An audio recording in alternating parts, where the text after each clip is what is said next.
This week in gaming, EA punishes a successful dev team. Nintendo sues the United States government and much more, because this is the Nerd Cave News, and I am one of your illustrious hosts, Zach Dykes, joined by my good friend and co-host, Derek Daniel. Derek, how's it going, my man? It's going pretty good, man. Been a pretty good week. Just watching some anime. Like, spoiler alert for what you've been playing. I haven't played anything. I know. I played something last week. I'll have my explanation here in just a moment. But it's been a pretty good week. Thankfully, it's not been as eventful. Like, we do have like a couple stories here and there, but I mean, it's not been. It wasn't so much as like a downtrodden week as it was last week. It felt like outside of the Santa Monica game speculation, what it could be. It was like downhill, just sad, depressed, and all that. This one is like not uplifting, but at least it's stable. You know what I mean? It's doable. You can. It's like you eat broccoli raw. You know what I mean? Like the last week was eating broccoli raw. At least with steamed broccoli, you could tolerate it. I hate broccoli one way or another, dude. I know. I've always hated broccoli. I don't care. And people are like, oh, put, cheese on it or whatever. And it's like, I'm lactose intolerant. So exactly. Your argument isn't valid. Yeah. For me, it's cauliflower. You can dice up cauliflower however you want. I don't care for it. I refuse to eat it. I had somebody once trick me into eating cauliflower and making it they mix it in with like mashed potatoes. But majority of it was the majority was cauliflower, but they had just enough of mashed potatoes to to trick you. Yeah, to trick me. You know who you are. Throw it in their face. You know who you are. You know who you are. She's watching right now. She's watching right now. Dang, don't throw the shade, brother. Stefan, welcome to the stream. Hope you're doing well tonight. But yeah, so I understand that. Amy's like, yeah, I know who I am. Yeah. So let's talk about what I've been playing, and everybody else, let us know what you've been playing down in the comments below. We love to get to hear what everybody is currently investing their time in the video game sphere. So for me, Derek, I have played a good chunk of Death Stranding 2 over the weekend. Right. I got a lot more done in there. I'm like 20 something hours. I'm like 26 hours into this game. Like 40 something %. Loving it. Cannot wait to get more and more into it. And just a quick update on that. Then Tuesday night, I played some more of Expedition 33, got further into that. And this game is just great. I'm just loving every minute of it. Told you. And I wished I would have just kept going when I first started playing it, but it was like I started playing it and then I started playing other things and then I eventually fell off on it. I was gonna say Oblivion Remastered came out, so yeah, and then it was Doom the Dark Ages and all of these other things. So loving that, but I got to play some Ghosts of Yotei Legends. Yeah, you almost said Tsushima, which I almost said too, to be fair. So it's just knee jerk. So what was your overall impression of that? Because I know you probably played a few matches, correct? I played, so how it's set up is there's story missions and everything that you have. I think there's like 4 story missions per of the Yotei characters that you're going after, the Kitsune and all of that. And you get to choose which one you want to go through. And I started with a spider. And you can choose if you're a samurai, an archer, a assassin, and there's one more I want to say. There's 4 or 5 of them that you can choose from, different classes. So I went with the samurai just because it was kind of, middle of the road. And you have some cool abilities, like the samurai. You have an ability, like if you press, it doesn't matter what button you press, one of the abilities, like you start draining the health from everybody around you, like all the enemies, Huh. to fill your health bar back up, which is really nice because I only played by myself. I didn't have anybody else, and you get Right. 3 lives per of these things, and you have to do like 3 missions, and Okay. you die real quick, my dude. You Oh, die great. real quick. So, like by the end, I was getting more understanding of what was going on, Hmm. but the thing with Legends here, I think it would be it will be really cool to get to play with a more rounded team instead of Right. just one person and everything. But dude, it looks really cool. Like you are essentially a ghost. That's literally Hmm. what you are, but you look like porcelain. Like your body's made like out of porcelain, and you have like the Okay. cracks and like the gold that's like filling in the cracks and everything. I think it's Right. really really cool how they're Huh. doing everything, and there is a lot of stuff to unlock. The more you play, the more items that you get to unlock. You can upgrade your abilities, you get better stuff within that.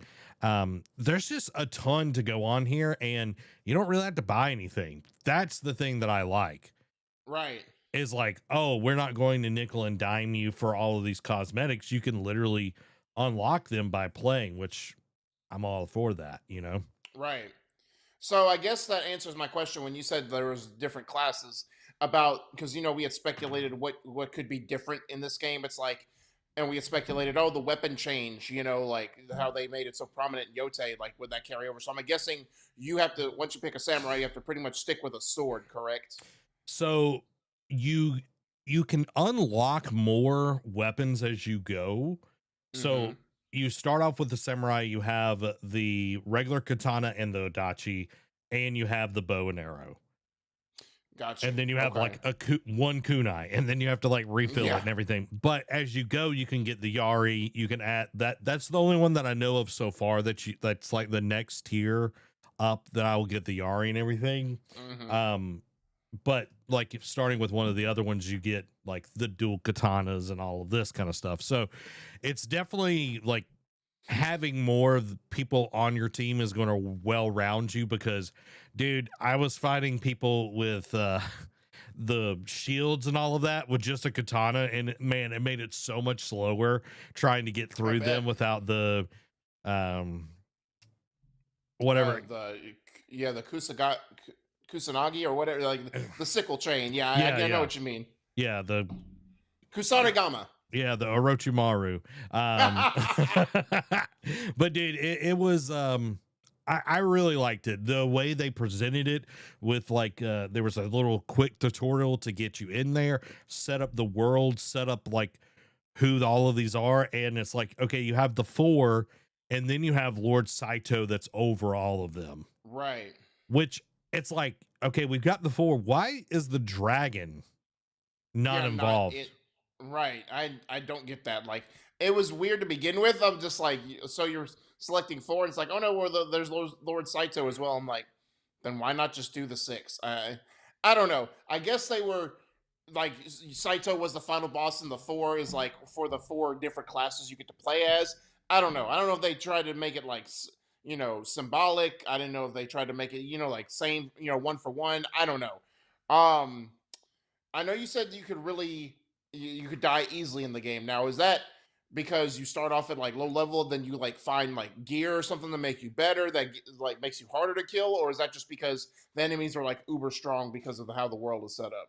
It's not that they're uber strong. You are definitely weaker. Okay. Like as you level up, you do get more health, and that's where the issue is like your health bar is so small compared to like where you are at the end of Yote, where you have like a much longer health bar and Correct. everything. So as you play and level up, you get more gear, which gives you more things. But once you hit like a certain level, you'll get a bigger health bar, and like that will continue to upgrade as you go on. So I think it's just a little bit more time to put into it to really understand it. But by the end of just like the probably 30-40 minutes that I played, I understood that I really needed to protect my health and not just Just go Go guns. just go Wolverine and just start slicing everybody. Yeah, and really using the abilities that you have at your disposal Mhm. is the big thing as well. And I like that there is a mix of where you can go sneaky and all of that. Like you don't have to just be the assassin to be able to use sneak Right. attacks and everything, which I'm glad that would have really hampered, I think, the gameplay. Yeah. So, dude, I'm loving it. I can't wait to play more of it. Hopefully, one of these days, you and I will be able to get on and just experience it together and everything. I saw kind of funny playing Roger, and I think Blessing was playing today. Um, Okay. some of this, so yeah, dude, it's really fun. I love it, and can't wait to jump in more and try out some of the other um classes as well. Because again, I only played as the samurai. Got you. Amy says, doing dat Animal Crossing. That's what she It's like playing now. it's like the never ending game. You know, like the never ending story. Animal Crossing is the never ending game. I feel like it was like Ghost of Tsushima for me, where it was the But in your case, a new version came out or like new content would come out, and you're like, all right, keep playing it. true, true. But Amy is definitely she been grinding on Animal Crossing for quite some time. Oh yeah. So since it came out. Since it came out, and thankfully the update and everything has got her some more stuff to enjoy and everything. But everybody, Mhm. let us know what you've been playing down in the comments below. Um, I, you guys, Amy. that was Derek. That was And Derek, that- not me. I'm very impressed, my love. Very impressed. no matter what, I'm just gonna remain plead the fifth because no matter what I say, I'm not gonna win in this situation. Very So true. Very true. anyway, That was not both of us. That was Derek. That was Derek. He knows showed you. He knows showed you. Yeah, he was Oh. sandbagging you. He was just he was no Mm. selling that. Yeah, he wasn't selling at all for you. He was just like, you hit me. I don't know. If you don't know what I'm talking about, I'm talking about wrestling, as they call it Wrestling. down in the South, wrestling. But let's move on to up. Gaslighting. No, we don't gaslight around here. Joe No. says still working on Lego Star Wars with the wife, mostly just Marvel Snap with a new job though. There you go. Mm. Dude, Joe Joe's our, local, not local, but Joe is our Overwatch person here. Right. Guess who did an interview this past Oh. week? Would it be him? No. Oh, Jeff Kaplan explained why he left, but not Blizzard. Blizzard. Yeah, Wow. Okay. yeah. Like he did like a 5-hour podcast. Holy cow. Yeah, I was just like, oh wow, that's crazy. But if y'all want to know more, go to IGN's website and y'all can find the Jeff Kaplan thing. He was That's on insane. Lex Friedman's podcast and was talking about the whole reason why he left was because the way that Blizzard was pushing Overwatch. This is just the recap for everybody. They were pushing the Overwatch League and everything, and there was people like pouring money in, and they were making everything about the Overwatch League, and it wasn't living up to what it was, and they were holding the team accountable for that. And it's like, we're not the ones that push this or anything.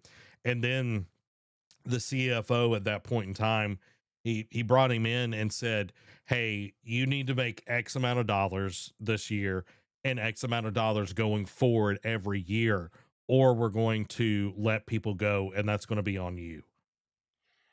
Bye. Yeah. And he was like, that was the biggest you Yeah. as a Yeah. as a professional. He's like, I literally thought I would retire at Blizzard. He's like, but I saw the writing on the wall, and that's why I left. So what makes it tough to go into leadership, man. The higher you go up, the more crap you got to deal with. So and that's why if you can't headbutt back, or if you can't, weather the storm, don't do it. Yeah. Don't do it. If you ain't got a stomach for it, you will hate yourself. Yeah. Don't do it. Well, and that CFO is no longer there. So there you go. Huh. Huh. Yeah. Weird. It's almost like, if you're a jerkhole, you shouldn't be there. Yeah. Yeah. I don't know what Amy is lying about here. Is that gaslights me at least once a week, if not more? Wow. There's no Is that gaslights in our house. Oh man. Let's move on Man. into the gaming discussion this week. Speaking of gaslighting. EA lays off staff across all Battlefield studios following the record-breaking Battlefield 6 launch. And this comes from Rebecca Valentine at IGN. So EA has laid off an unknown number of individuals from across its Battlefield teams, including workers at Criterion, DICE, Ripple Effect, and Motive Studios, IGN understands. Individuals are being informed that the layoffs are taking place as part of a, quote, realignment across the Battlefield studios as the team continues its ongoing live service support, for Battlefield 6 following its launch. All 4 studios will remain operational, though the layoffs seem to be impacting a variety of teams across multiple studios and offices. IGN asked EA for comment on total number and types of roles impacted, as well as for the specific reasons for the layoffs. An EA spokesperson told IGN, quote, "We've made select changes within our Battlefield organization to better align our teams around what matters most to our community. Battlefield remains one of our biggest priorities, and we're continuing to invest in the franchise, guided by player feedback and insights from Battlefield Labs." Battlefield 6 was the best-selling game of last year in the United States. It sold a, quote, record-shattering 7 million copies in just 3 days, and was the best launch ever for a game in the franchise. However, the months since Battlefield 6's launch have seen the game begin to struggle from patch to patch. Fans have criticized the number of updates due to reasons ranging from cosmetics to movement, and 3 months in, Steam reviews have fallen to, quote, mixed from a, quote, mostly positive start. Major issues reported include criticism of heavy monetization, use of generative AI for in-game cosmetics, and fewer content updates than expected. The criticism was heavy enough that the teams delayed the start of Season 2 to allow more time to implement community feedback. Steam concurrents have also dropped significantly following Battlefield 6's launch, when it hit a huge 747,000 peak. Steam concurrents are now typically in the tens of thousands. For example, Battlefield 6 hit 67,000 concurrent players on Valve's platform as of yesterday. Of course, Steam numbers do not paint the whole picture of a game's popularity or success, given Battlefield is also available on PlayStation 5 and Xbox Series X and S. But they do give us a sense of where the game is at, and in Battlefield 6's case, the drop-off may have been more dramatic than EA had expected. Meanwhile, the free-to-play Battlefield Battle Royale, RedSec, has had problems of its own, with a, quote, mostly negative Steam user review rating for recent posts. And Zach, let me just start off by saying, man, like, I feel like, we had this conversation, we talked about, it was more like a quick hit, more than like a news article, but I feel like it was also an EA game. I can't remember what it was. Maybe it wasn't EA, but a game was also uber successful, and then they laid people off. So it doesn't matter in this industry that we're in now, as bad as it is, if you don't succeed early, you get laid off / close. And now we're seeing if you do succeed, guess what? You're still gonna get laid off. You don't have as much job security. Now I know, as I read on, there talks about how, there's issues since post launch, like patch to patch, like, all this kind of stuff, and like delaying the season because of the issues and all that. And now the numbers have dropped off. I get that, and they're going to use that to gaslight. That's going to be the word of the night, I feel like, to gaslight these people into the employees that they laid off into thinking, because of this drop off, we've had to make cuts. When really it's probably just because, again, as the title suggested, they had record-breaking number launch. Like 7 million units in 3 days is insane. Now, yes, it is a multi-platform game, but still, we see multi-plat games that don't do those kind of numbers. And for Battlefield, who the last entry was kind of a major disappointment, and they went dormant for a while to get it back on track, and it paid dividends. So when you read the headline, it feels like Yeah, it's they're just kind of laying off to get a bigger piece of that bonus pie because of the sales. Now, again, it's tit for tat, discussing the post launch, and this is coming out during the post launch turmoil. But again, we are in an industry now where no matter if you're successful or not, you're going to get laid off, and I'm tired of it. Like we can't win for losing at this point. Um, I don't know, Zach. What are your thoughts on this? Because I'm at the point where just get these big wigs who just bleed money and that's all they care about out. Yeah, I think that this is something that we have seen time and time again. Tango Gameworks is definitely one of the, kind of four runners Yeah. of something that's successful gets canned. And this is just another one of those things, unfortunately. And I understand that your game isn't doing as well. Okay. Hmm. Totally understand that. But Yeah. this is where I come from on this. There is so many live service games, so many games to Correct. play, and it's like, okay, first 3 days you sold 7 million copies. That's Hmm. $490 million. Yeah. Okay. Now their budget was over 400 million, Yeah. So you're which breaking even. you're breaking even, but that's just the first 3 days. Correct. So how many more units have you sold since then? And that's part of it. Also, cosmetics. How much have you sold in battle passes, season passes, whatever they call it on there? Like Right. there's a lot of money that is going through this that we're not privy to at the moment. I Correct. totally understand having to refocus things, having to like kind of shift and like, okay, we're not delivering on this, but that doesn't mean that you realign. Now, I Yeah. hate Yeah. when I hate, Whatever that means. yeah, we're streamlining our process, meaning, hey, we're firing a bunch of people because we don't know how to manage our properties. Nope. Then, and that's something we see over and over and over again in this industry. And it's so sad because it's like, dang if you do, dang if you don't, we're going to Yep. fire you one way or another. Like either you make us a lot of money and you get to survive a little bit longer, or you high guard it or concord it and you're gone as soon as the game launches. Yeah. Gosh, and I would love to see how Marathon's going to hold up. In a few weeks. That's going Yeah. to be the next litmus test.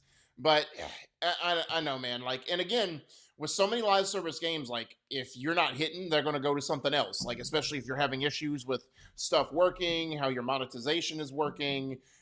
Generative AI is ruining cosmetics. For you, it's like they're going to go to something like Fortnite that's stabilized, Yep. that's stable, that works, that's fun, that plenty of people will be on to play against. So again, it's like if you don't, it's not just about capturing people in the moment, like in the launch week. It's getting them to stay there. You know what I mean? Yeah. You come It's for the ambiance, but you stay for the food. yeah, it's like how long can you engage your customers? The Hmm.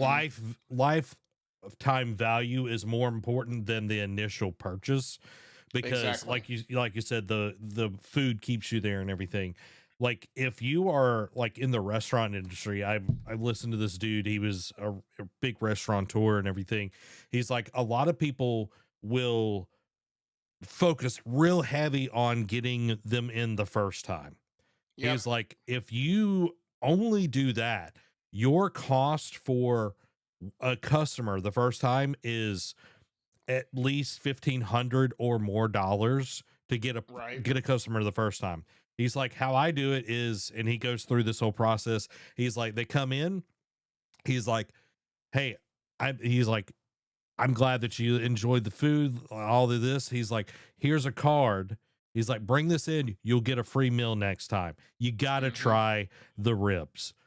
And they're like, oh my God. They come back in, they get free ribs. And they come in. It's like, oh, did you? I'm glad that you enjoyed the ribs. you've got to try our chicken. Come back in, try our chicken. We'll give you a free dessert. They come back in, try the chicken. It's like $4 for this chicken, and they get a free dessert. So by the end of all of this, it's like $52 in Mm-hmm. product that they've bought a customer and not $1,200. And that's what a lot of these companies don't understand is they try to beat the gamers over the head by trying to monetize every single thing. Correct. And it's like, why would I keep playing something if every time I go to a new menu, you're trying to sell me something? Or Nickel a dime. nickel and dime, or you can't actually live up to your roadmap. That is another issue that a lot of this stems from as well. Yes. So So it's just sad, dude. it is, and again, that mostly it's because like the reason why I didn't play anything this week was because one the actual point is Sons of Sparta is not capturing me like I thought it would, and I've already beat the main part of Expedition 33, so I'm just going through and like doing the last minute side stuff. But it's like, okay, this has no effect on the real like the Yeah. story going forward. I already know how it ends and all that kind of stuff. But also, it's just like kind of thinking about it, it's kind of depressing. And I know we report on it, but I mean, we report on the stuff that we know is affecting the gaming community and just giving our thoughts and opinions on it. But just reporting on the state of the industry for the last 3 months that we've done, it's just been depressing, man. And it's just like I just don't have the will to game like I used to, or like at least for the last couple weeks. And I'm just like, like what is there to play? First of all, and second of all, it's like why? Because it's like no matter if you can get really invested in the game and then that studio closes and you're like, okay, you never know. Every day is a crapshoot. You wake up and see what the dice brings you today. Yeah, it's like you've got to be independent at this point, or you have to be so insulated, which is really hard in this day and age. Like even Naughty Dog, I don't feel like is untouchable at this point. You No, know, it's just like nobody is. But then no. you, Everybody is fair game. yeah, fair games. But then you look over at like Kojima Productions, they're just doing whatever they want to. Nintendo's another one Yeah. It's just for like it, now. yeah. But if you know what you're doing and you have a vision, and Hmm. I think that's what it really stems from is so many of these studios don't have a real vision because they're going off of trends. Yep. They're not Mm-mm. setting the trends, they're going off of everybody else's trends. Yep. I'll say repeat a continuation of our discussion from what a week or two ago. Yeah. so so uh Michael says, don't know why we got two in here, but there you go. it's always something Always every something week. in this. It was working good, y'all, and then Michael had to come in here and comment. You know what I mean?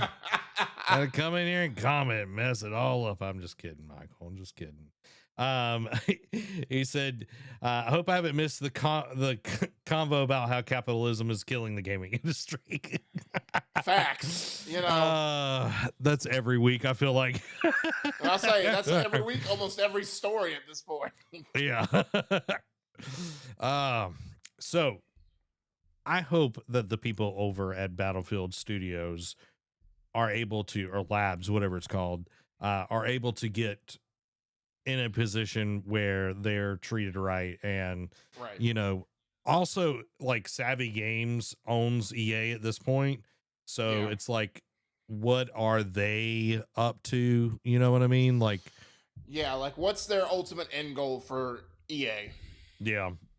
So it's just one of those things. But let's move over to Nintendo. This is one of the bigger stories this week, in my opinion, is Nintendo sues the U.S. government over tariffs that led to last minute switch to pre-order delay. And this is by Wesley Yunpool at IGN. So, excuse me, Nintendo has sued the U.S. government over quote unlawful tariffs, demanding a refund from with interest. Aftermath was first to report on Nintendo's lawsuit, which was filed in the U.S. Court of International Trade today. Nintendo was focusing on refunds of tariffs that were struck down last month by the Supreme Court, which said President Trump's unprecedented use of the International Emergency Economic Powers Act was illegal. Following the Supreme Court's decision, President Trump introduced a new 10% global tariff rate. In early April of last year, Trump held up a chart while speaking during a Make America Wealthy Again trade announcement event in the Rose Garden at the White House and declared Liberation Day. The announcement confirmed additional tariffs targeting goods imported to the U.S. The U.S. Customs and Border Protection Agency said it collected about 166 billion with a B in duties and deposits under the emergency tariffs imposed by Trump. According to Reuters, the CBP said a tariff refund system would be ready in 45 days. Nintendo issued IGN the following statement at the time. Quote, pre-orders for the Switch 2 in the US will not start April 9th in order to assess the potential impact of tariffs. Evolving market conditions, Nintendo will update timing at a later date. The launch date of June 5th is unchanged. So yeah, I figured it'd go a little bit more into it, a little bit, but go get them, Nintendo. Like again, especially if you're making billions with a B dollars off of this. If it impacts your company, especially that you're selling in the U.S., it should. Like I know Nintendo's a Japanese-based company, but they have an American, base here. I think it was in Seattle, isn't it? Or Not I sure. know Let it's me on the look it West up. Coast. I know Microsoft is in Seattle. Yeah. I want to say Nintendo is as well, but could be wrong. I know they've got I know it's West Coast. Maybe it's California. I'm looking it up. Okay, but regardless, you have a base of Redmond, operations. Washington, Washington. I knew it was Washington. just outside of Um. Seattle. Oh yeah. Well, tomato, Zach. It's all perfectly legal here. Um. But no, go get them. I mean, now to play devil's advocate. Nintendo is also very sue happy. They sue everyone. Like you draw like Mario suspenders, like without Mario's body or face, or say it's Mario suspenders. Nintendo's gonna be like, that little etching there is a little too close to our design. We're gonna sue you for the rights, and we want money back as compensation. It's So just a Nintendo, 6-year-old that drew Mario on a piece of paper with a crayon. exactly. So, and all jokes aside, they are sue happy. Now this is probably one of the issue like the incidents where I'll actually root for them on this. Just to get it, just because again, you have a UA. I know they're Japanese based, but you have a base of operations in America, and it's like the tariffs slowed them down and affected it. Almost affected like the price point, maybe the release date. I know they said they were sticking to the June 5th, but it's like could have potentially done it if you had to raise the prices and all that. So I don't know. I don't think anything will come of this. I know Nintendo always likes to go hot and heavy and like push the envelope, when it comes to the legal issues, but not they don't hit it out of the park every time. So I think when you go after the U.S. government, no matter what body of government you're going at, when you go at a government entity, you're not going to win most of the time. The House always wins type of deal. So, but good on you at least for standing your ground and like standing up to the bully in this instance. So go get him, Nintendo. Yeah, like you're essentially playing against the house, and anytime the government is involved, especially US government, they have a really good track record of winning their cases. But when it really comes down to it, it's like you look at 166 billion was brought in by tariffs. They're illegal funds at this point because it's been deemed by the Supreme Court. So Nintendo has every right to say, hey, we want the money back from this. Also, just as a consumer, it's like the consumers have also been paying for the tariffs. It's like, Yep. It's no one has won but the government in this point. And it's like, when does it come back to me. When do I get Yeah.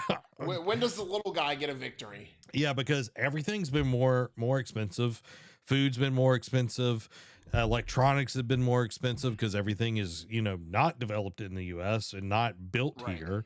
It's like it I yeah, it's just one of those things. It's like, okay, This just feels like the equivalent, like you saying, like when do we win? It's like the equivalent of like working at a corporation, like EA, where it's like, hey, we did record breaking sales. What do we get? Pizza party. yeah, well, it's like give us $10,000. It's like, oh, okay, never mind. I'm not going to say anything. But here's my point: if Nintendo wins this, how many other companies are going to come after the U.S. Whoo! government? You know what I mean? Is it Yeah, could it become? Well, because I don't know it necessarily a class action or anything like that, but yeah, but it's just like, okay, if this sets a precedent, then all these companies are going to come after the US government to get their money back, and rightfully so. once the levy, if they do win, then that means the levy breaks and they smell, and everyone else will smell blood in the water and be like, they're vulnerable. We've got a case. Let's go, boys. Yeah, well, and it's like, okay, the Supreme Court has said that this is illegal. This money has been taken from people illegally because it doesn't Hmm. line up with the laws of the land. Okay, then you have to give it back. Yeah, You know what I mean? Like it's not like a football there'll be game. some loophole. Yeah, it's not like a football game where the ref can make a bad call and the team wins and you can't Yeah. really do anything about it. That's not how this works. No, it's not. No, it have to take something like, oh, the team was like doping and then like Yeah, vacate, or like we're like illegally like doing like money laundering deflating scandals and then like, balls. right, and then vacate the wins, vacate the trophy. So I mean, Michigan.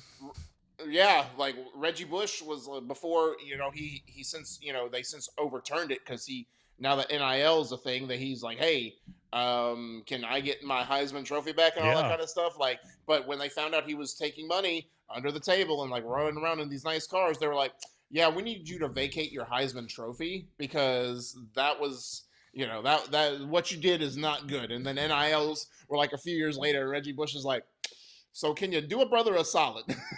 Yeah. Yeah. Yeah, it's kind of crazy. Over to Nate's comment. I don't blame capitalism, I blame greed. You wouldn't have games Yep. in socialism. I agree. I agree 100%. Like I say this all the time. I love capitalism when I'm making money. Oh yeah. I love capitalism when I'm making money. I I don't like capitalism when I'm When it getting takes your money. when it takes my money. That is, I don't know anyone. I love spending money, but I don't love Yeah. like spending out the nose because of greed. Yeah. But yeah, that's a good point, Name. Um, so yeah, good luck, Nintendo. And Derek, I think I'm gonna change careers one last time. Okay. I'm going to be a lawyer for Nintendo. Okay. I mean, you would probably get paid really nice. I know, dude, imagine the billable hours. Yeah. Imagine the billable. Oh man, I'd literally be driving around in a Rolls Royce, and that would be my beater car. Yeah. You'd be like Saul Goodman just driving down a. You know what I mean? It's just like, nah, that's my knock around car. Like that's the garbage. I could see you. Going and like, interviewing for the Nintendo lawyer job, and then be like, "So, what's your credentials?" And you just sit there and like, I watch Suits." I know what the LSAT is. Right. Oh yeah. Michael says, I would argue capitalism encourages greed. And I would you're not wrong. I definitely It- think it does encourage greed to a degree. I mean, two things can be true, and like I Mhm, feel like capitalism and greed, like they feed into each other. They're just like the mhm. continuous loop. It's like greed encourages capitalism, but you get capitalism because of greed. So Yeah. it's like the Ouroboros. They're just eating each other's tails, but they're gaining something rather than eating themselves. You know what I mean? So Yeah. Um, Amy says, I agree with Michael. I think it definitely can. Yeah. I think it's one of those things. It's like if capitalism, like making money is not a bad thing because you need money to survive. But when you correct. get to this point where it's just about making more money, it's never Yeah, going to be enough. You know what I mean? yeah, Like it's, this is a stat from like several years ago before the world went crazy and everything, but it was back then, let's say 10 years ago. If you made $75,000 a year, up above that, like the money didn't make you any happier because you right. had all your needs met and everything. Now it'd probably, let's say 90,000, Yeah, with all the interest rates and all, inflation. yeah, all of that kind of stuff. So 90,000 above that, like it's just kind of, it's not going to really do much for your Right. quality of life. You know what I mean?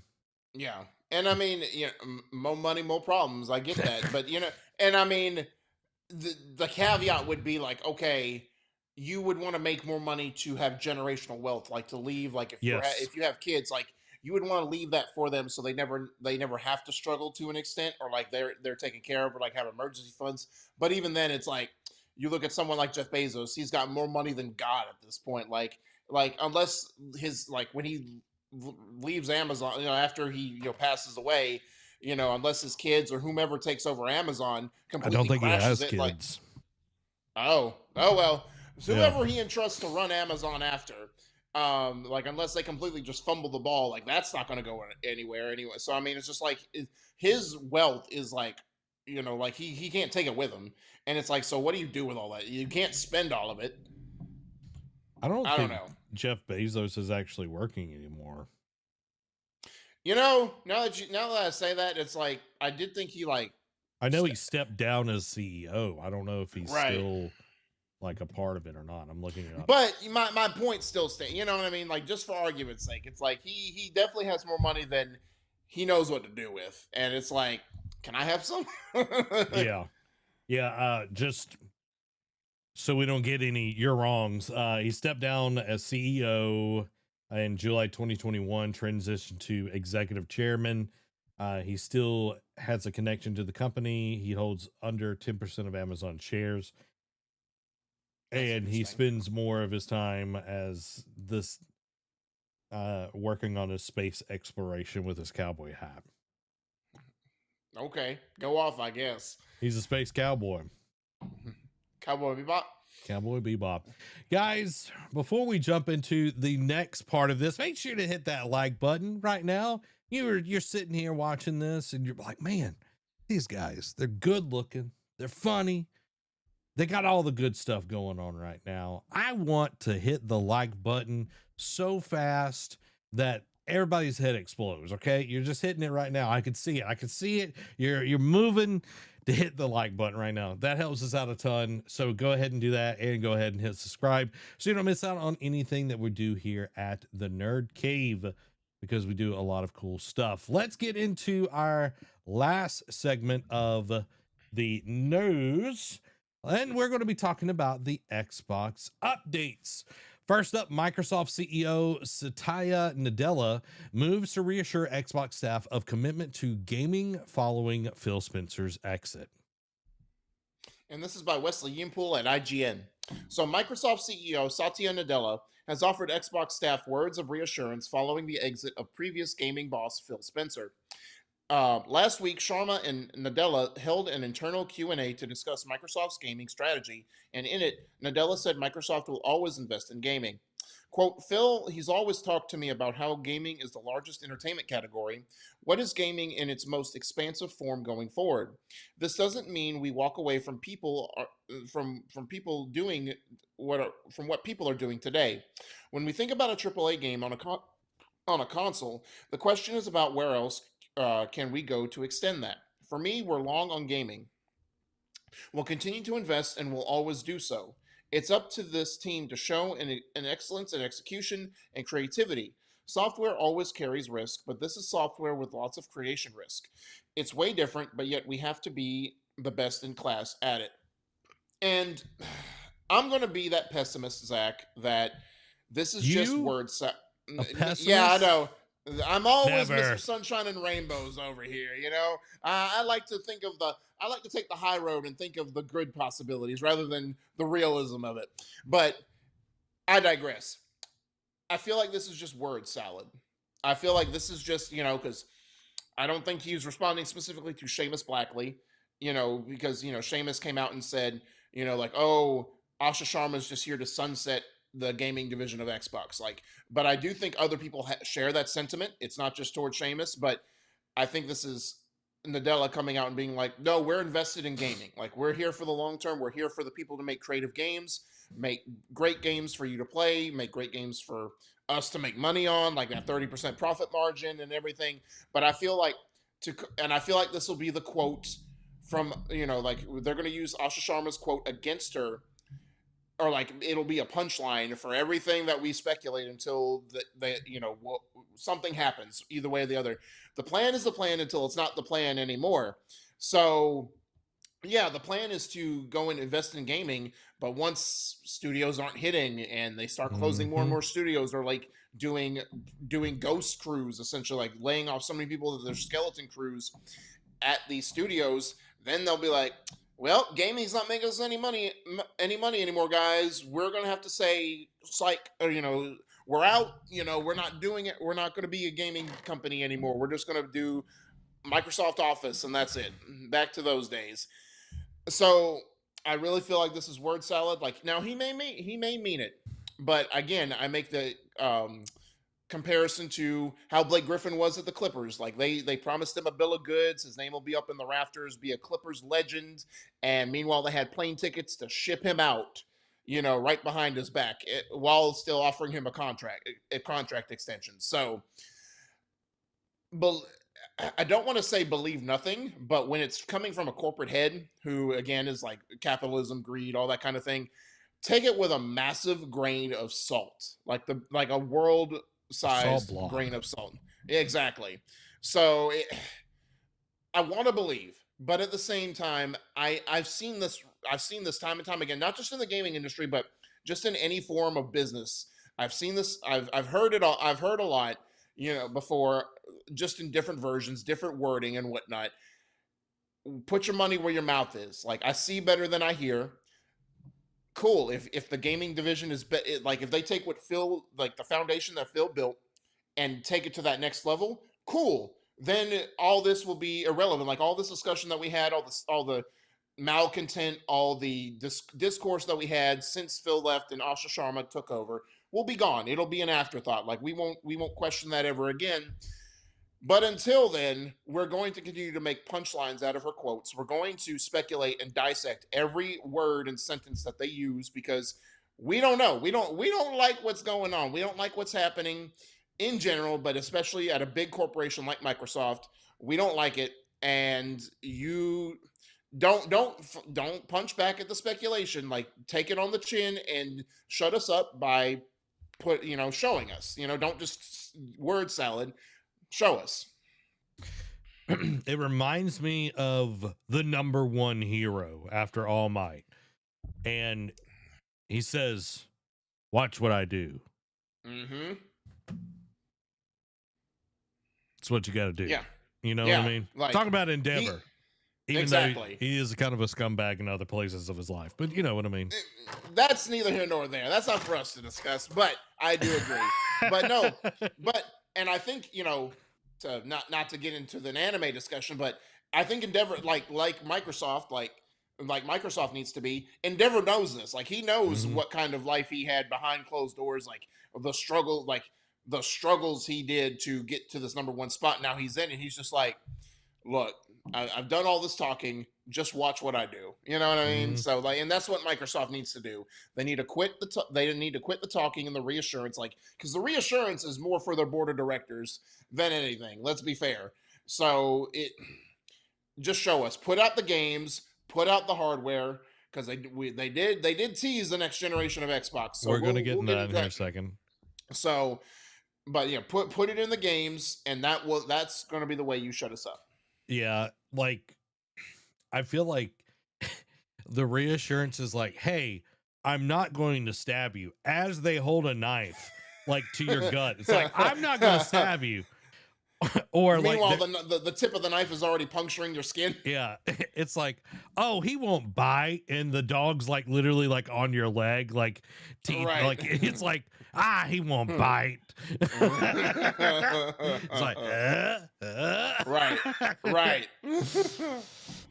yeah, it's just one of those things. It's like put up or shut up at this point in time.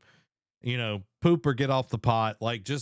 just do the dang thing. And I want Xbox to succeed because a successful Xbox means it's going to push Nintendo, which means it's going to push Steam, means it's going to push PlayStation. Hmm. Everybody gets pushed further, which means who wins? We do. The gamers. And So I'm tired of corporations winning. And here we go. We're back on corporations. But it's like the consumer should be the focus, and we should be getting good games. We should be getting good consoles. I actually like the Xbox Series X. I think it's a yeah. good console. But last year we finally got some good games, but there was just such a long period of time where Yep. it's just like, it's a really fancy looking box.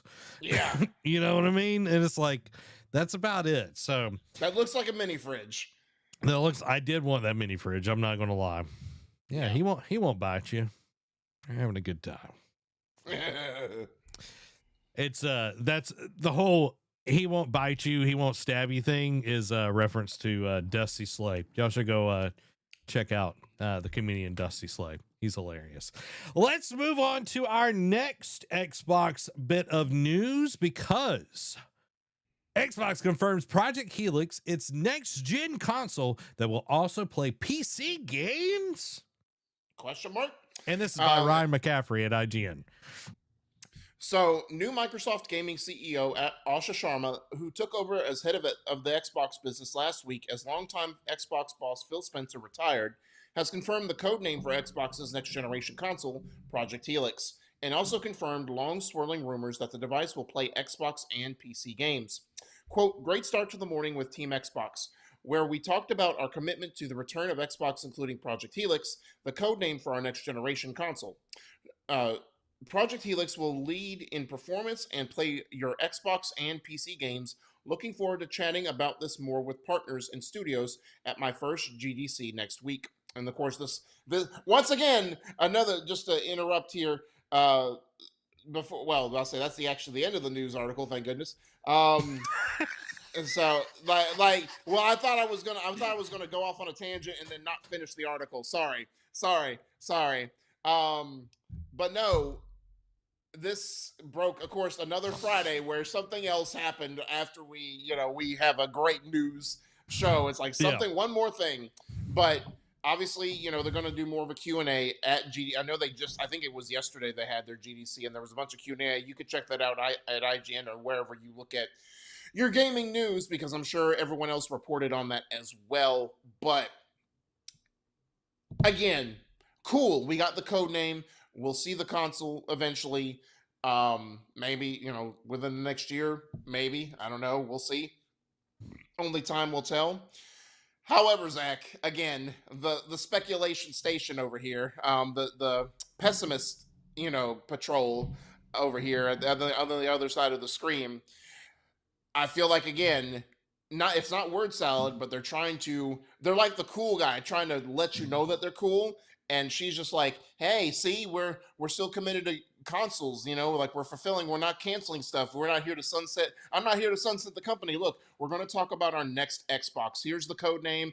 It can play PC games along with your Xbox, which will probably mean like, you'll just carry over your Game Pass library, that kind of thing, or what have you. But it's just like, see, I'm letting you know, I'm letting you in, I'm letting you on the inside, I'm letting you already know what we're doing, what we got planned. Like, I'm cool, right, guys? Like, forget that I'm worked on generative or worked on the AI part. I'm a gamer too, right? It's like, it seems like they're too.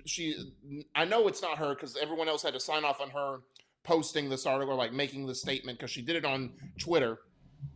But you know, like if but it feels like she's the cool kid trying to let everyone know she's cool. It's that Steve Buscemi meme where he's like holding the skateboard and he's got like the hat. It's like, Yeah. hey kids. Like that's what it feels like. But I I want to believe. I want to believe, Derek. Yeah. I want to believe. I want to, shake a poor sinner's hand here, but it's really hard to when all of this. Just a quick rundown of the announcements, just because Yeah. you brought it up. Project Helix, which we talked about, they talked about Right. it. Partnership with AMD FSR Diamond with custom chip. Oh my God, Derek. So they're going to be doing all that Means crap. nothing to me. Yeah. Key hardware features include significant leap in ray tracing. It's going to look shiny and pretty. Xbox mode for Windows 11, so kind of like Steam's big picture mode is going to be coming to Windows 11, and then hold on, there we go. Then Xbox Play Anywhere. The Xbox Play Anywhere catalog now spans more than 1,500 games. Backwards compatibility commitment. That's going to be backwards compatible the next console, and then they gave some like leadership context and everything. Yeah. Huh. So that's kind In of other the words, some more reassurance that it's like, oh look, she's here to lead us to the next step in our gaming evolution. yeah, nothing really like crazy.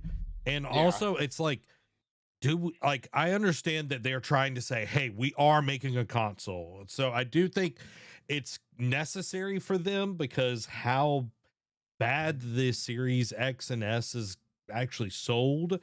Yeah. But the thing to make me more like excited or locked in is roll back the price increase of the Xbox. Facts. Like that And would be huge. right. And she kind of like, I don't want to say misled, because I mean it's like, again, it's like the wording of everything, but she's like, oh, here's the look at like the next console, and then when she posted pictures of what she says, oh, look at the consoles that we're going to show at GDC, and everyone assumed, oh, like you just announced that Project Helix is a thing, and you're giving teases as to like the prototype of the console, and when you looked in on it, it's like, wait a minute, this is an Xbox One dev kit, and someone posted, like, responded to that post, and she says, you're right, we're just showing the history of Xbox, and like we're showing all the dev kits of all the Xboxes we made. I'm like, womp womp womp. Like, come on guys, like you got to be careful with that, because you can't announce the code name of the next piece of hardware, then to follow it up with that, and then it be something else. You got to read the room and know how to phrase and word things and timing of everything. Like, come on, guys. And what gets me is like I know when you're at that level, you have a lot of people that are like legal. Eyes on you. Yeah, well, you have eyes on you, but you have legal that you have to run everything by and everything. Correct. And it's like they need some, like, I want Asha Sharma to succeed. I want her Yes. to succeed because that means Xbox succeeds. And again, like I said, when all of this broke, Phil leaving and all of that, she is going to be compared to Phil, and it is unfair. It is the most Yep. unfair thing to follow It's Phil just Spencer. it's just like the current Alabama, Kalen DeBoer at Alabama being compared to, no matter what he does, everyone, like, from game one was compared to Nick Saban. Yeah. And it sucks because, like, there needs to be, like, Matt Booty needs to be in her ear. Like, he needs to Mm-hmm. be guiding her and getting her to the position where she understands what's going on fully. It's like you can have a cursory knowledge of gaming, but to be the head and to be visible, because it feels like they're trying to make her as visible as Phil. And it's like, do not do No. that, because like, I love Phil, but every time Phil would say something 6 months later or 6 weeks later, it would have to go back on it. Yep. And it's like, don't do that. Like, I love the personality and everything of Xbox, but I don't think this is going to work. Like, be more siloed off like Nintendo and PlayStation. and Right. let your devs be more visible. Let your Tim Correct. Schafers be more visible. Like, let them be the voice, you know. And I know Major Nelson's like with Commodore 64 or something like Yeah. that. Yeah. And it's like, you need somebody like that to be the voice of the company, Correct. because during the Xbox 360, early Xbox One, he was the voice. Everybody believed in Major Nelson, that he was a gamer and all of this kind of stuff. It's like, you need somebody like that. And if you're hiring Xbox, drop a comment. Okay. I'll put up my Sony Pony um Allegiance reigns. aside. I'll do all of that. I'll be your boy. I'll be your boy. All right. Trust me. I will help you out. Asha Sharma and Matt Booty. Will I make fun of Booty's last name? Probably, because it's hilarious. And when Hey, you had me in the first half. I've got a weird last name too. Okay. So let's just, you know what I mean? So Yeah, that's fair. there you go. So anyway, Derek's like, we gotta get out of here. We gotta let's steer back on the ship. But yeah, no, I get it. I 100% agree with you on the fact of like, yeah, they touted Phil probably a little too much, and I get it because he's a gamer at the core and he wants to speak to gamers, and he's been with the company like so long. At the same time, it's like have that, and I feel like when you brought up Major Nelson, I'm thinking, man, I feel like Xbox's turn to this weird like leadership shakeup began when Major Nelson left or was, I don't want to say, I forget if he left or I don't think he got laid off, but in he essence, got when laid he off left. from Unity. Oh, okay. So it was Unity. Okay. But when he left Xbox, I feel like that's when it started going downhill because I feel Yep. like they lost their personality. Yeah, and then that's when Phil had to step in, because it was like they had whatever his name before Phil. It was like Major Nelson left, and then it was Don Matrick. Don Matrick, and then it was like, oh God, we've just shot ourselves in the foot. Get Phil out here. You know what I mean? And I don't think there's anybody in the gaming industry that can wear a bomber jacket as good as Phil Spencer. I'll just say that. And Yeah, for sure. I'm including Tim Geddes in there as well. That's fair. So, well, there you have it. That is the update for Xbox. It's time for the Patreon quick hits, though. And again, Xbox, if you want to hire me to be your spokesperson, I'm here. I'm here, and we'll talk numbers. But it's time for the Patreon quick hits. The Patreon quick hits are brought to you by, of course, our wonderful patrons. Go and support the Nerd Cave by getting your very own Nerd Cave membership right now to help us continue to make awesome shows just like this one. Help a 1.5 person business keep the lights and mics on. Become part of the ship, part of the crew by going over to patreon.com/nerdcave. Now, the Patreon quick hits. So starting off, Build a Rocket Boy confirms more layoffs, as par for the course. Marathon has been rated for the PS4 and Xbox One by the ESRB. That should just not happen. Just nix it all together. Konami says Castlevania Belmont's Curse is not a roguelike game, and it is more like the classic Castlevania games. Series veteran says Activision pressured Infinity Ward to make Call of Duty game about Iran attacking Israel. Woof. Hellraiser Revival secures ESRB rating without any cuts, confirming Saber Interactive. Kirby Air Riders Amiibo announced alongside King Dedede Amiibo release date. Kena Bridge of Spirits is coming to the Switch 2 this spring.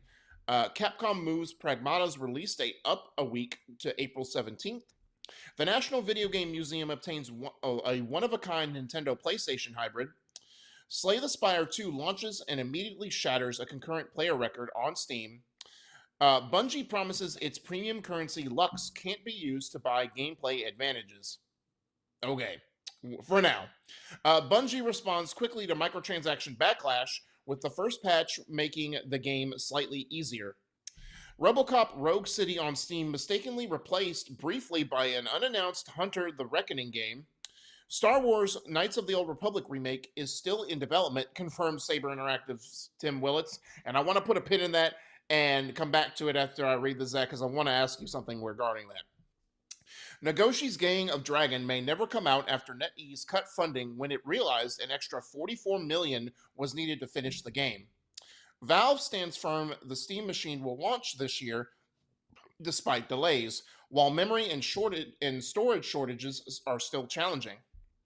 Final Fantasy VII Remake Part 3 director confirms Rocket Town and Wutai will both be featured in the game. Shinji Mikami's new studio, Unbound Games, is working on a AAA original IP for consoles and PC.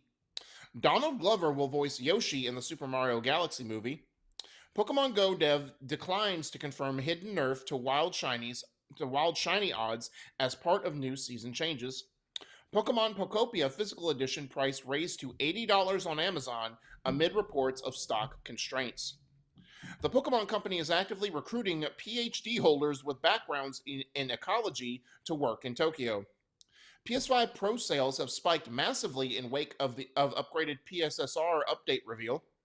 Resident Evil Requiem story DLC is in development. Yoshi and the Mysterious Book gets a May 21st release date, and I forgot that game was even in existence until I saw that article.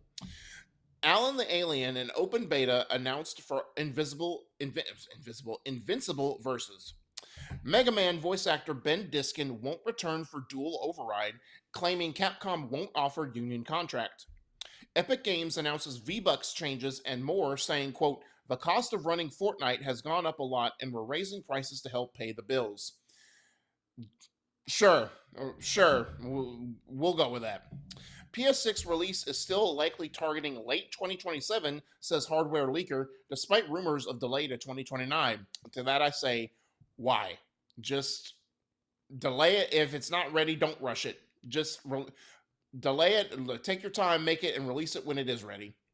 Dynamic pricing is reportedly being tested by Sony on the PlayStation Store for the PS5. Bloober Team to reveal multiplayer in development projects in 2026, but Project H isn't one of them. Ghost of Yotei dev prototyped a Zelda Breath of the Wild style climbing mechanic for the game before cutting it. Former Xbox frontman Major Nelson just joined the company behind the Commodore 64 retro revival. Pocket Pair suggests a decade of continuous massive updates is probably not in the cards, but teases it wouldn't rule out a Pal World 2.0. And lastly, Fortnite's original Save the World mode finally going free to play, launching for the Switch 2. So Derek, I know you wanted to hit one. I wanted to hit one.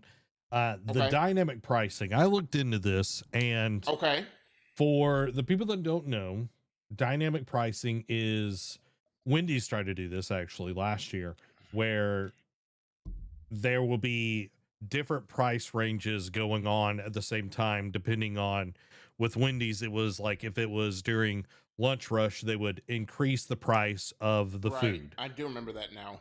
So with PlayStation, what they're doing is they're increasing the price on sales. Like if there's games that are on sales, they're going to increase the price for certain customers. So let's say a game is $14.99 that's on sale.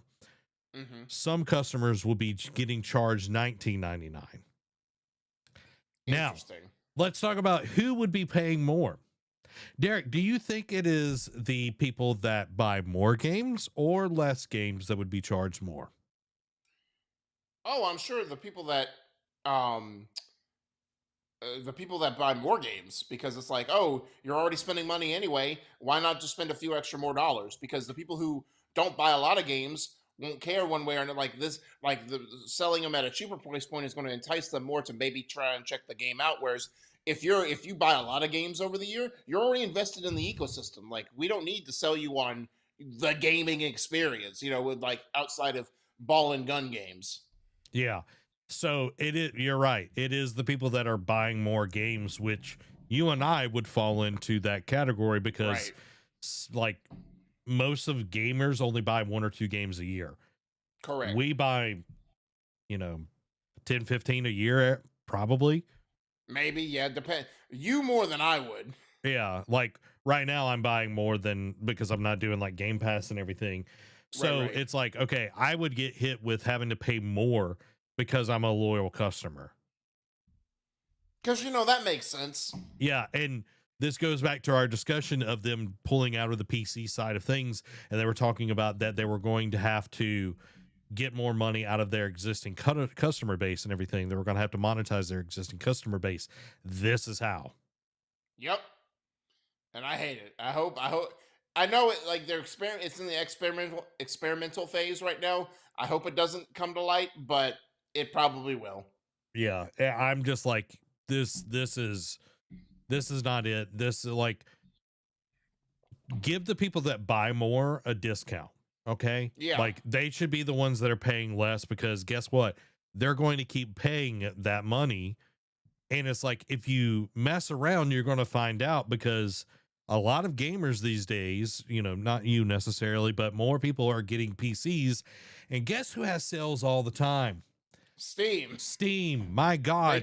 They practically give games away. They're just like, what is today? Today's Monday Steam sale. You know what I mean? Like, there's always something on sale on the Steam store and everything. So PlayStation is fooling around, and I hope that this doesn't, go on, just like, we've seen with other things. But if they're trying it out, they're wanting this to be something that they're doing. Now, Derek, Exactly. you had one that you wanted to talk about as well. Yeah, so the KOTOR remake. I know it's changed developers. I know it's been through, like, they pretty much restarted again. Just like with Metroid Prime and what was the other game that went through, like, changed it was another, like, I think remake or whatever, or anyway. The point is, I know when we saw it, I stupidly never got a chance to play it. I owned both KOTOR games on the original Xbox back in the day. For whatever reason, never played them. I know you were big on the series when it came out. I know you were super excited when the remake got announced, but after all this, and now we're just incremental updates like, oh, it's still in development. Like, just shut up about it and just show me again. But now that we've got Fate of the Old Republic in development as well now, do you even care about a KOTOR remake? Like, I know it probably, like, just because of, like, the fond memories of it you may have, yeah, there's still, like, some base level excitement, but, like, do you care? Like, if it were to get canceled tomorrow, like, it's like, well, oh, guys, sorry, we lost our funding, we have to cancel the game and close the studio, would you even care? Like, yeah, I would care, because I do want this game to get another breath of fresh air, because it is such a great franchise, and the first game is so good. The story, all the things that you do, and if they can kind of make it a little bit better, because it has been, God, however long it's, close to 30 20 years. years. Yeah, 20, Yeah. 30 years at this point. It's like, okay, if you can streamline it, make it beautiful, and that opening level not suck, because both KOTOR 1 and 2, their tutorial levels are like being stabbed in the eyes, Great. just because it's just so painful, looking back at it. But I would love for this game to come out. Yes, we did get the other one, Fate of the whatever it was. Fate of the Old Republic. Fate of the Old Republic. I'm excited about that one as well. That one's going to be like KOTOR 3 essentially. So it's like, it would be cool to have KOTOR 1 revived. You know what would have been great to make that, Derek? Oh, Blue Point. Blue Point. Looking at you, Sony, you suck. Well, and it was supposed to be a PlayStation. I don't know if it still is, but it was originally supposed to be a PlayStation exclusive. So that would have been a match made in heaven. Yeah. Well, and it's like, you've got three major three major Star Wars games that are like in the wind. You've got the KOTOR remake, you've got Fate of the Old Republic, and you've got Eclipse. It's like, where are these games? Like, what, like, I know we just got one announced at the, like, last December, but it's like these other two, Eclipse got announced at the Game Awards like 3 or 4 years ago. Yeah. Yeah. And it's like, the joke was, oh, we'll probably, because it was then Quantic Dream. And it was like, all right, we'll see it in 2026 or sometime, and now it's 2026, so we still haven't heard that game. Yeah, we haven't heard anything. So it's just like, I don't know. I feel like Star Wars games are so easy to pitch. Like, they will say yes to anything, I feel like. Yeah. But actually executing it is much, much more difficult. You know, I don't know. At Respawn, it was kind of, they pumped out two Survivor games. Respawn is a different beast, my friend. That is also true. They actually know how to make games and not just walk around aimlessly. So yeah, I mean, for me, KOTOR, like, yeah, I would like to play it just to rectify that, ghost that That's haunted sin. me. Like, yeah, cleanse the sin, my many sins in gaming. But it would be great to play that and see like an updated, like fresh coat of paint. At the same time, again, poop or get off the pot. Like, I don't like Saber being attached to it makes me feel better because originally I forget the studio name, but it was like a no-name studio essentially that was given this opportunity. I'm just like, why? And then you hear it comes out that's like, oh, they were doing it wasn't going well, and it's just Yeah. like, okay, just kill it. And at this point, with other Star Wars games, like the history of Star Wars games that have been announced, and it's still just kind of sitting there because Galactic Racers, I think, is still also one because we don't know when that Hmm. game's coming out. They may have said this year. In fact, someone fact checked me on that. But again, it still doesn't have a hard release date. I don't know, man. Like, I'm indifferent on it. Like, if it comes out, cool. If we never see it again, cool. Whatever. It's had bad juju around it. For a while now. Like, if they killed it, I wouldn't care. Yeah, I want it to come out, but it like at the end of the day, it's not going to. It's not like I can't go back and play the first one. Right. You know what I mean? Exactly. Galactic Racers supposed to be coming out sometime in 2026, but does not have a confirmed date. Okay. Which So means it'll probably just get delayed. yeah, that's what I'm feeling at this point. Yeah. Um, Final thoughts. We got a comment from Joe, and I'm curious your thoughts. Kingdom Hearts 4 is leaked to be released by the end of the year. Do you feel this, Derek? I don't, because again, not to discredit, not to crush hopes of fans, because I know Kingdom Crush them. Hearts fans are rabid for anything. Anytime a game is like this is like teased, announced, like whatever. I'd like to know the leaker, because if it's like those reliable leakers, like I forget the one who Nate the Hate, I think is Mm-hmm. the reliable leaker. If it's from him, maybe it has a higher chance. But this year, no shot. Like, I think it'll be shown this year.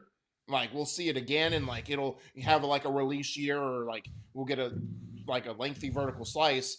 No shot it comes out this year, because otherwise they would have to have announced it at latest Game Awards and say, oh, 2026 release date, and then aim for like summer, like before October. Because again, it's two different genres. I get it, but you have the juggernaut that is GTA 6 in November, and if they were to if Kingdom Hearts 4 were to release this year, we're going to see it best case scenario at Summer Game Fest, and then it would have to launch in fall, but then it'd just be set up for failure. So I think we will see it this year again, but I think at the best case scenario, it's early 2027, if it even is that close to a release.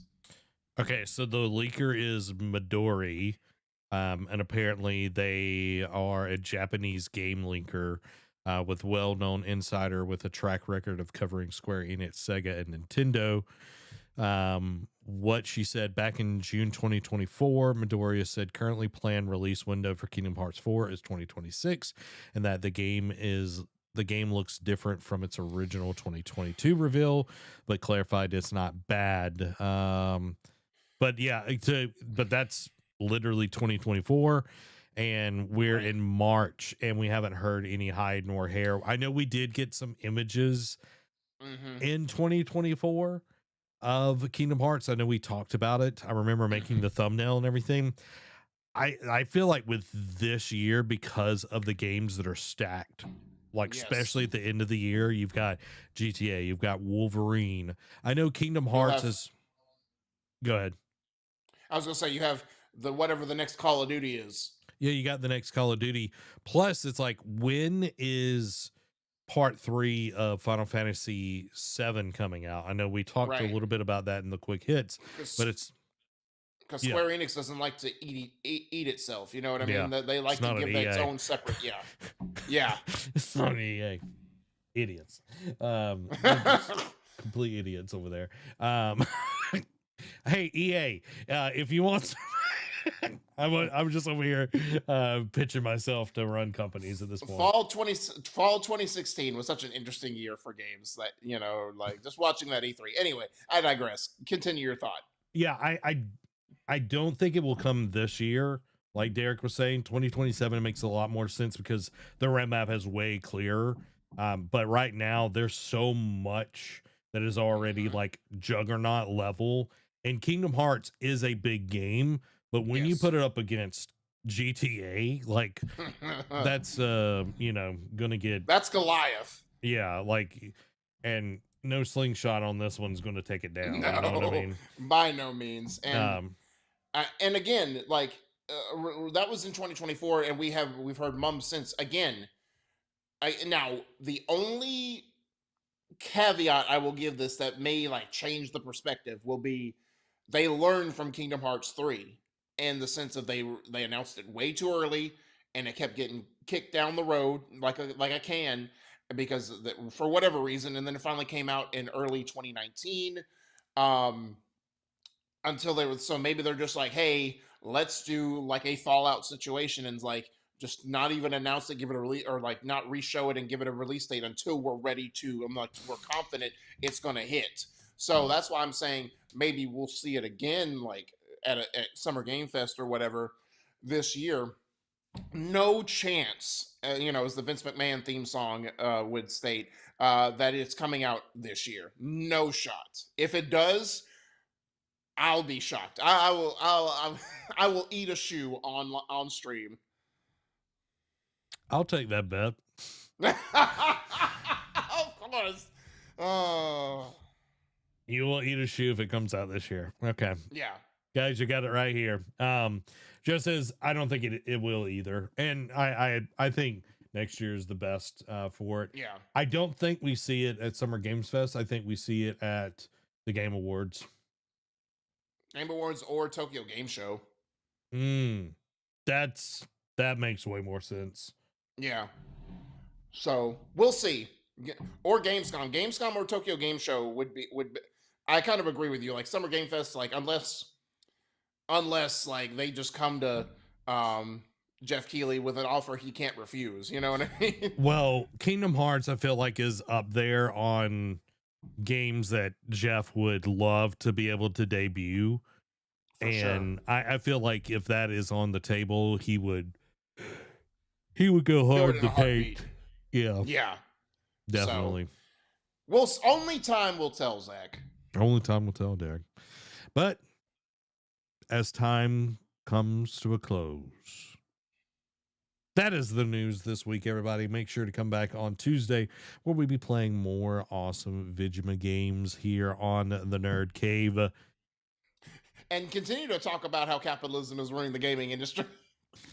Always. It feels like that is the Nerd Cave in a nutshell right now. Hopefully we'll have some better news next week. We say that, but who knows? Who knows, Yeah. Derek? The only time we have better news is when we have like a conference. You know what I mean? Now it's your turn.